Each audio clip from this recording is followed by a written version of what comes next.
ಆತ್ಮೀಯ ವೀಕ್ಷಕರೇ, 7ನೇ ವೇತನ ಆಯೋಗದ ಕುರಿತು ಸರ್ಕಾರದಿಂದ ಪರಿಷ್ಕೃತ ಆದೇಶ ನಿನ್ನೆಯಷ್ಟೇ ನೋಟಿಫಿಕೇಷನ್ ಆಗಿದೆ. ಆರ್ಥಿಕ ಇಲಾಖೆಯಿಂದ 17/8/2024. ಇದರಲ್ಲಿ ಸರ್ಕಾರಿ ನೌಕರರ, ಪಿಂಚಣಿದಾರರ, ನಿವೃತ್ತಿ ನೌಕರರ ಲೇಟೆಸ್ಟ್ ಅಪ್ಡೇಟ್ಗಳನ್ನು ಏನೆಲ್ಲ ಮೆನ್ಷನ್ ಮಾಡಿದ್ದಾರೆ ಅನ್ನೋದ್ರ ಬಗ್ಗೆ 49 ಪುಟಗಳ ಒಂದು ನೋಟಿಫಿಕೇಷನ್ ತಮ್ಮೊಂದಿಗೆ ಈ ಒಂದು ವಿಡಿಯೋದಲ್ಲಿ ನಾನು ಶೇರ್ ಮಾಡ್ತಾ ಇದ್ದೀನಿ. ವಿಡಿಯೋನ ಸ್ಟಾರ್ಟ್ ಮಾಡೋಕ್ಕಿಂತ ಮುಂಚೆ ವೀಕ್ಷಕರೇ ಒಂದೇ ಒಂದು ಲೈಕ್ ಕೊಡಿ, ಅದರ ಜೊತೆಗೆ ನಮ್ಮ ಯೂಟ್ಯೂಬ್ ಚಾನಲ್ನು ಕೂಡ ಸಬ್ಸ್ಕ್ರೈಬ್ ಮಾಡಿಕೊಳ್ಳಿ. ಸ್ಕ್ರೀನ್ ಮೇಲೆ ಗಮನಿಸ್ತಿರ್ಬೋದು ವೀಕ್ಷಕರೇ, ಆರ್ಥಿಕ ಇಲಾಖೆ ಕರ್ನಾಟಕ ಸರ್ಕಾರ ಇವರಿಂದ ಒಂದು ಅಧಿಸೂಚನೆ.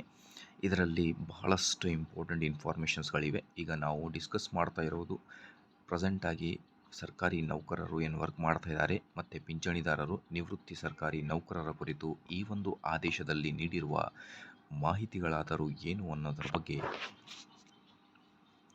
ಮೊದಲನೇದಾಗಿ ಸರ್ಕಾರಿ ನೌಕರ ಎಂದರೆ ಏನು ಅನ್ನೋದ್ರ ಬಗ್ಗೆ ಮಾಹಿತಿ ಕೊಟ್ಟಿದ್ದಾರೆ. ಅದಾದ ಮೇಲೆ ನಿಮ್ಮ ಮೂಲ ವೇತನ ಹೇಗೆ ಮತ್ತು ಏನು ಅನ್ನೋದರ ಬಗ್ಗೆ ಮಾಹಿತಿ. ನಿಮ್ಮ ಮೂಲ ವೇತನದಲ್ಲಿ ವಾರ್ಷಿಕ ವೇತನ ಬಡ್ತಿ, ಪ್ರಸಕ್ತ ಶ್ರೇಣಿಯ ಗರಿಷ್ಠ ವೇತನಕ್ಕಿಂತ ಹೆಚ್ಚಿಗೆ ನೀಡಲಾದ ಸ್ಥಗಿತ ವೇತನ ಬಡ್ತಿ, ಇದರ ಜೊತೆಗೆ ವಿಶೇಷ ಭತ್ಯೆ, ಪಿಂಚಣಿ ಅಂದರೆ ಏನು ಮತ್ತು ಪಿಂಚಣಿಯ ಸೌಲಭ್ಯಗಳು ಯಾವ್ಯಾವು ಅನ್ನೋದರ ಬಗ್ಗೆಯೂ ಕೂಡ ಮಾಹಿತಿಯನ್ನು ನೀಡಿದ್ದಾರೆ. ಅದಾದ ಮೇಲೆ ಮುಖ್ಯ ವೇತನ ಶ್ರೇಣಿ ಕುರಿತು ಕೂಡ ಮಾಹಿತಿಯನ್ನು ಇಲ್ಲಿ ನೀಡಿದ್ದಾರೆ. ಸ್ಕ್ರೀನ್ ಮೇಲೆ ಗಮನಿಸ್ತಿರ್ಬೋದು. ನಿಮ್ಮ ಪ್ರಸಕ್ತ ವೇತನ ಶ್ರೇಣಿ ಅಂದರೆ ಏನು ಮತ್ತು ಆಯ್ಕೆ ಕಾಲಿಕ ವೇತನ ಶ್ರೇಣಿ ಎಂದರೆ ಏನು. ನಿನ್ನೆ ಸರ್ಕಾರದಿಂದ ಆರ್ಥಿಕ ಇಲಾಖೆಯಿಂದ ಬಂದಿರುವ ಇದು ಬಿಗ್ ಬ್ರೇಕಿಂಗ್ ನ್ಯೂಸ್ ಆಗಿರುತ್ತೆ. ಹಿರಿಯ ವೇತನ ಶ್ರೇಣಿ, ಆಯ್ಕೆ ದರ್ಜೆ ವೇತನ ಶ್ರೇಣಿ, 2018ರ ವೇತನ ಶ್ರೇಣಿ, ಪರಿಷ್ಕೃತ ವೇತನ ಶ್ರೇಣಿ. ವೀಕ್ಷಕರೇ, ಇನ್ ಡೀಟೇಲ್ ಆಗಿ ನಿಮಗೆ ಏನೆಲ್ಲ ಇನ್ಫಾರ್ಮೇಷನ್ ಇದೆ ಈ ಒಂದು ವಿಡಿಯೋದಲ್ಲಿ ಅನ್ನೋದರ ಬಗ್ಗೆಯೂ ಕೂಡ ಮಾಹಿತಿಯನ್ನು ಡೀಟೇಲ್ ಆಗಿ ನಾನು ಶೇರ್ ಮಾಡ್ತಾ ಬರ್ತೀನಿ ಒಂದೊಂದಾಗಿ. ಬಿಕಾಸ್ 49 ಪುಟಗಳ ಇದು ಒಂದು ನೋಟಿಫಿಕೇಷನ್ ಆಗಿರುತ್ತೆ, ಅಧಿಸೂಚನೆ ಆಗಿರುತ್ತೆ. ಸೊ ಹಾಗಾಗಿ ಒಂದೇ ವಿಡಿಯೋದಲ್ಲಿ ಎಲ್ಲ ಮಾಹಿತಿಯನ್ನು ಕವರ್ ಮಾಡಲು ಸಾಧ್ಯವಿಲ್ಲ. ಸೊ ಹಾಗಾಗಿ ಇಲ್ಲಿ ಸ್ಕ್ರೀನ್ ಮೇಲೆ ನೀವು ಗಮನಿಸ್ತಿರ್ಬೋದು, ಪರಿಷ್ಕೃತ ವೇತನ ಶ್ರೇಣಿಯ ಅನ್ವಯ ಹೀಗಿದೆ ಅನ್ನೋದರ ಬಗ್ಗೆ.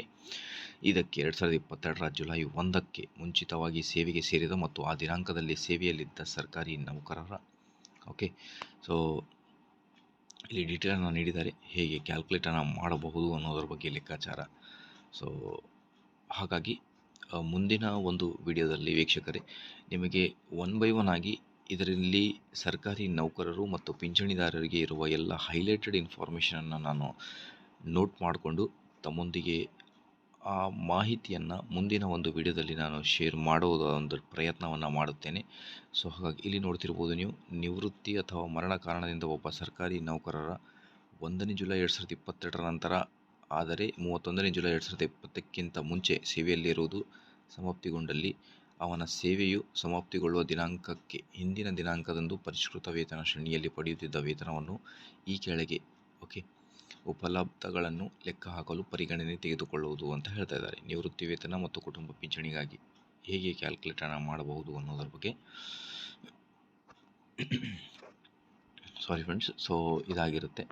ಅದಾದಮೇಲೆ ನಿಮಗೆ ಮುಖ್ಯ ವೇತನ ಶ್ರೇಣಿಗಳನ್ನು ನೋಡಿದ್ದೀರಾ ಆಲ್ರೆಡಿ, ಹೇಗೆ ವೇತನ ಶ್ರೇಣಿಗಳು ಚೇಂಜ್ ಆಗಬಹುದು ಅನ್ನೋದ್ರ ಬಗ್ಗೆ. 25 ವೇತನ ಶ್ರೇಣಿಗಳನ್ನು 2ನೇ ಅಧಿಸೂಚನೆ, ವೇತನ ಶ್ರೇಣಿ ಮತ್ತು ಆಯ್ಕೆ ಕಾಲಿಕ ವೇತನ ಶ್ರೇಣಿ ಹೇಗಿರಬಹುದು ಅನ್ನೋದ್ರ ಬಗ್ಗೆ ಇವು ಕೂಡ ಮಾಹಿತಿ. ಸೊ ಭಾಳಷ್ಟು ಇಂಪಾರ್ಟೆಂಟ್ ಅಪ್ಡೇಟ್ಗಳಿದೆ ವೀಕ್ಷಕರೇ ಈ ಒಂದು ವಿಡಿಯೋದಲ್ಲಿ. ಸೊ ಇದೇ ಥರ ಎಲ್ಲ ಮಾಹಿತಿಗೋಸ್ಕರ ಪ್ಲೀಸ್ ವಿಡಿಯೋನ ಲೈಕ್ ಮಾಡಿ, ಯೂಟ್ಯೂಬ್ ಚಾನಲನ್ನು ಕೂಡ ಸಬ್ಸ್ಕ್ರೈಬ್ ಮಾಡಿಕೊಳ್ಳಿ. ಮುಂದಿನ ವಿಡಿಯೋದಲ್ಲಿ ಕಂಪ್ಲೀಟ್ ಅಪ್ಡೇಟನ್ನು ತಮ್ಮೊಂದಿಗೆ ಶೇರ್ ಮಾಡ್ತೀನಿ. Thank you.